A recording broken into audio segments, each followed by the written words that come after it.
Hi everyone, this is Dave, and today's video is in fact a video that I never thought I would find myself making.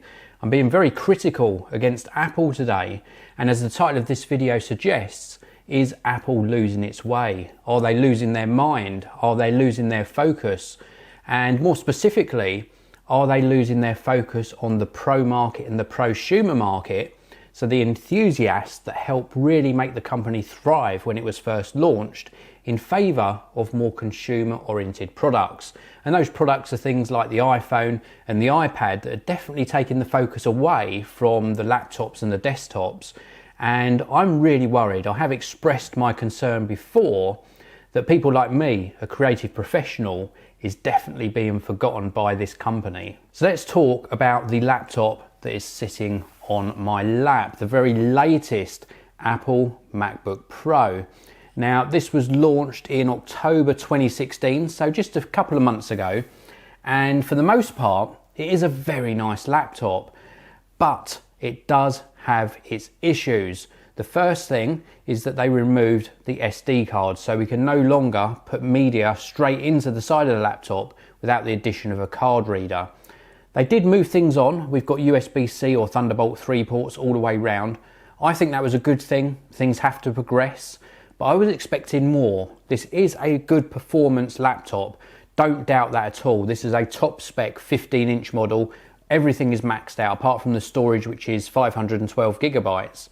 And it works more or less the same as my previous generation MacBook Pro. Maybe a tiny performance gain, but you do get the occasional lag when you're launching things, when you're opening up the laptop for first use with the fingerprint reader.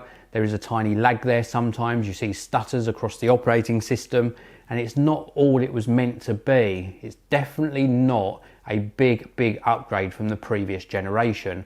Now that concerns me because this is their top end laptop. Yes, we have got the touch bar, which in the last couple of months of me using this laptop, I've probably used about 2 or 3 times, and over half the time that was purely to turn the volume up and down or to increase the brightness of the screen. I wasn't using the touch bar to its full potential because I don't really see it being of much use to myself personally. Apple's other laptops, the MacBook Air, has been discontinued, so that's been replaced by the base model of the 13-inch MacBook Pro.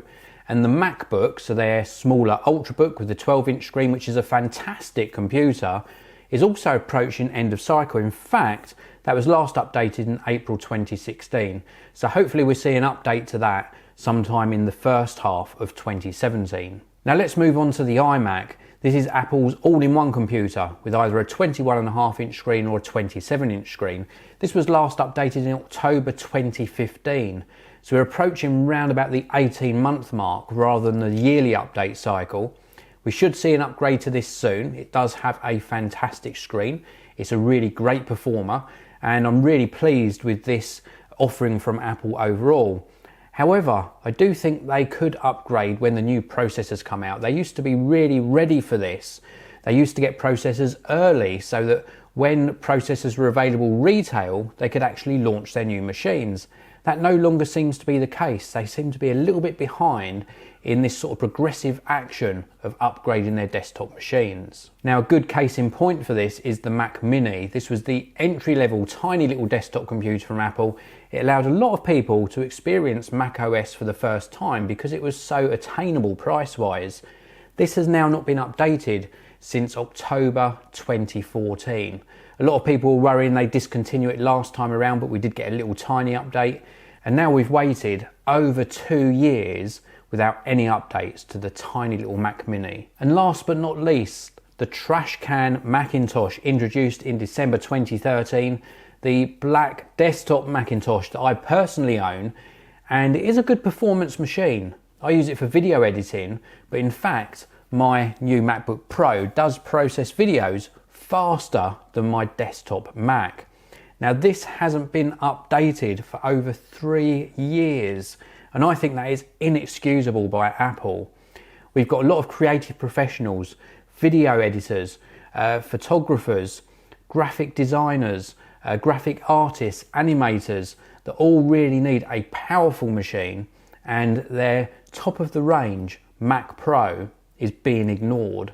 And I just do think that this is really inexcusable from Apple. They need to keep people informed, let people know when the update might be coming, and deliver on those promises. The fact that my MacBook Pro actually performs better than my Mac Pro shouldn't happen. It just shouldn't. I know we get advances in technology, but the desktop machine loaded up with memory, a really fast processor, should perform better than my laptop.